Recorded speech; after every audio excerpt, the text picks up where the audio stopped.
Bonjour, on va continuer avec la croissance des os. Maintenant, on va voir la croissance des os après la naissance. On a vu la croissance euh, intramembraneuse et la croissance à partir du cartilage.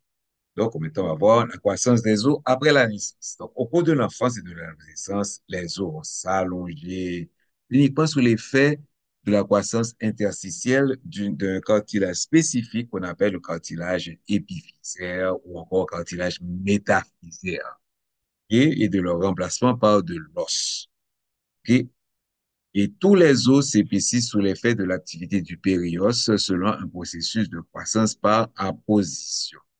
Là, on vient de voir deux principes. Premièrement, nous avons la croissance en longueur qui se fait par le cartilage épiphysaire et par la croissance en épaisseur qui, elle, ou bien circonférentielle, qui va se faire par le périos. La plupart des os cessent de croître vers la fin de l'adolescence, mais heureusement, ok, ils vont continuer à croître en épaisseur. Cependant, certains os de la face, tels que ceux du nez et de la mâchoire inférieure, continuent leur croissance de manière imperceptible tout au long de la vie. Heureusement que c'est pas rapide.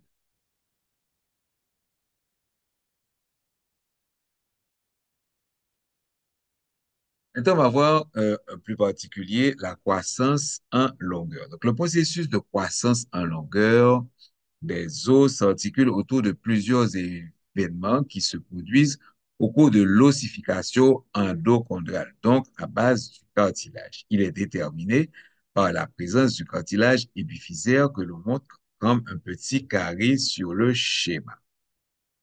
Donc, vous avez le cartilage épiphysaire et il y a une petite partie que l'on va agrandir, ce qui donne les schémas à droite et deux schémas à droite. Sauf que l'un est une photo et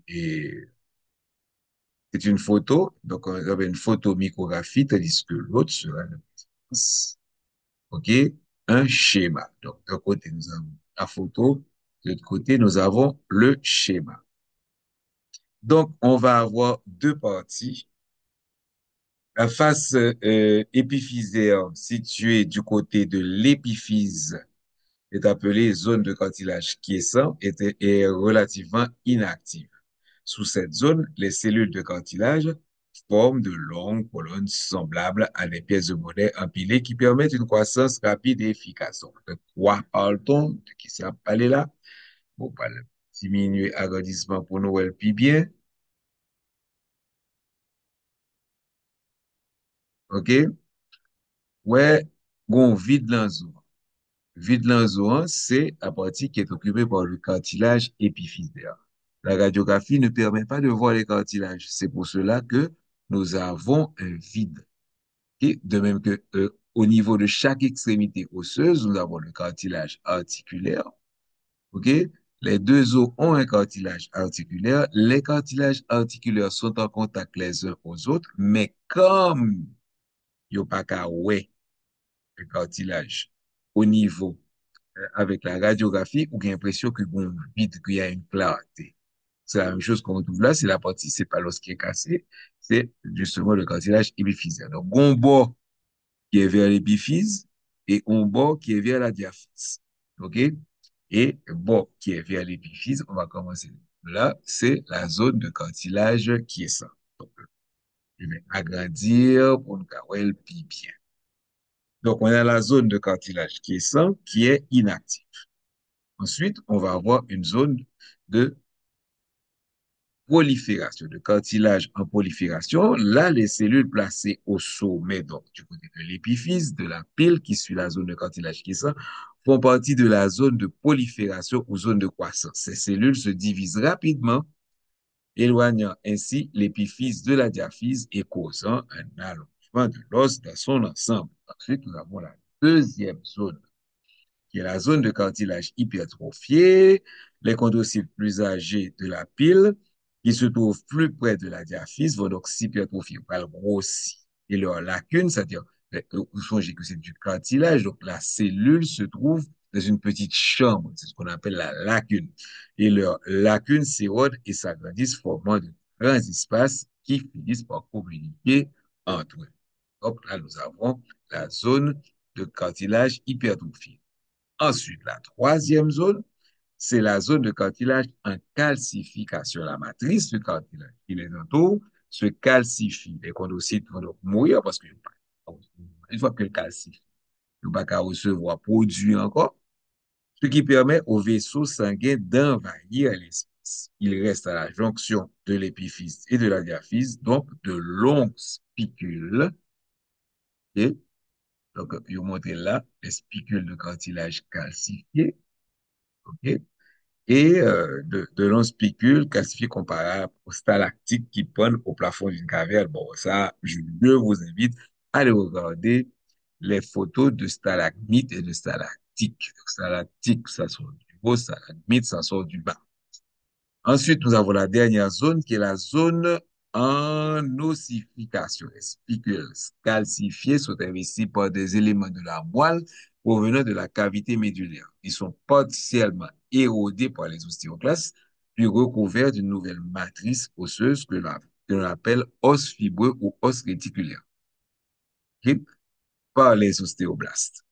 Les fibres de collagène de l'os fibreux s'entrecroisent sans organisation particulière. Ce type d'os est finalement remplacé par de l'os spongieux. Ensuite, l'extrémité des spicules est digérée par les ostéoclastes, si bien que finit par avoir une cavité qui va donc faire suite à la cavité médulaire, et ainsi celle-ci va croître en longueur en même temps que l'os. Donc, pendant le développement, l'épaisseur du cartilage épiphysaire reste constante parce que sa croissance du côté de l'épiphyse est compensée par son remplacement par du tissu osseux du côté de la diaphyse. Heureusement, la croissance en longueur va s'accompagner de remaniements presque continus. C'est ce que montre le schéma. Donc, ici, nous avons de ce côté-là, je reprends mon pointeur. Est-ce qu'on voit mon pointeur? C'est bon. Oui, on le voit.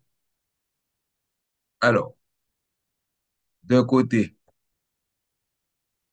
il y a avant la croissance et le remaniement osseux. Donc, vous avez la croissance qui permet à l'os de grandir à hauteur, en longueur, mais vous avez le remaniement osseux qui fait que Zoan lui-même, il va changer de forme, il va épaissir la bine pipouesse. Sinon, le zo tap grandi, nous tap gen même ti zo ti moun nan. OK? Les os des enfants sont petits. Donc, heureusement qu'il y a un remaniement osseux qui fait que zo a bine plus solide au fur et à mesure que la bine plus longue. C'est ça, nous parlons là. La croissance en longueur s'accompagne de remaniements osseux presque continus des extrémités épiphysaires, ce qui a pour effet de conserver des proportions adéquates entre la diaphyse et les épiphyses. Sinon, on aurait eu un squelette rikiki. Le remaniement osseux inclut donc à la fois la formation et la résorption de matière osseuse. Donc, pendant que zo a formé, bon, hein, on l'autre bord, OK, zo a résorbé. Donc, l'ostéoclaste va manger zo ça. Le remaniement osseux inclut à la fois la formation et la résorption de la matière osseuse. OK? Vers la fin de l'adolescence, le rythme, alors on va voir ça avec les hormones qui sont plus détaillées. Vers la fin de l'adolescence, le rythme de division des chondroblastes, des cartilages épiphysaires ralentit et les cartilages s'amincissent au point d'être entièrement remplacés par du tissu osseux. La croissance en longueur se termine avec la fusion de la matière osseuse de la diaphyse, donc épiphyse againzo, tous les deux poils soudés. Donc, la croissance en longueur se termine avec la fusion de la matière osseuse de la diaphyse avec celle des épiphyses. Cette fusion, appelée soudure des cartilages épiphysaires, survient vers l'âge de 18 ans chez la femme et 21 ans chez l'homme. Messieurs, dames, dans pile nan nou qui déjà là qui est en fin grandi. OK? Étant donné qu'elle ne se produit pas au même moment dans tous les os du squelette d'un individu, mais au même moment pour un os donné chez tous les individus, donc ça veut dire que la fusion de chaque os dans le corps a son heure pour fusionner ses disques épiphysaires. OK? Mais pour le même os, chez les individus différents, ils peuvent fusionner au même moment. C'est pour cela que on peut par radiographie des régions épiphysaires estimer l'âge d'un squelette. Après la fusion, seul le cartilage articulaire, donc ça c'est qui enlève sous tête zoa, ok, seul le cartilage articulaire demeure dans les os. Cependant, le périos peut faire croître les os adultes en diamètre ou en épaisseur si l'activité musculaire ou le poids corporel engendre des contraintes. Donc, monde qui gros, monde qui musclé, qui fait sport, il y a des os qui sont plus solides que ça, pas rien. OK? Donc, moi qui dis que physique pas pita. Bon, on quitte ça.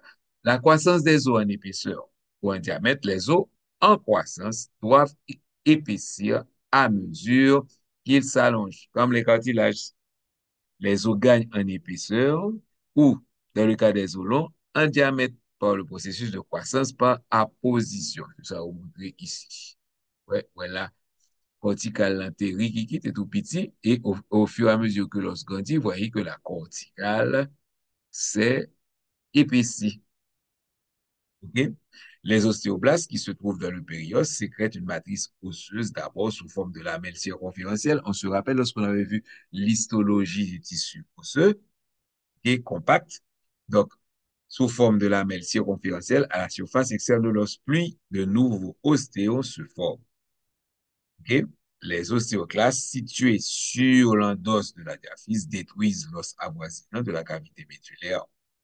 Cependant, heureusement, la désintégration est en général moins importante que l'apport de matière osseuse. Ce processus produit donc un os plus épais et plus solide sans pourtant trop l'alourdir. Ainsi, la régulation hormonale de la croissance osseuse au cours de l'enfance, là, nous parlons pour qui ça est garçon en général, parce que je vous rappelle que la médecine n'est pas une science exacte pour qui ça garçon puis que fille. Donc, la croissance osseuse qui se poursuit tout au long de l'enfance et de l'adolescence est réglée de façon très précise par un ensemble d'hormones. Donc, au cours de l'enfance, le stimulus qui a le plus d'effet sur l'activité des cartilages épiphysaires est l'hormone de croissance. On se rappelle, les cartilages épiphysaires, c'est pour la croissance en longueur des os longs. OK?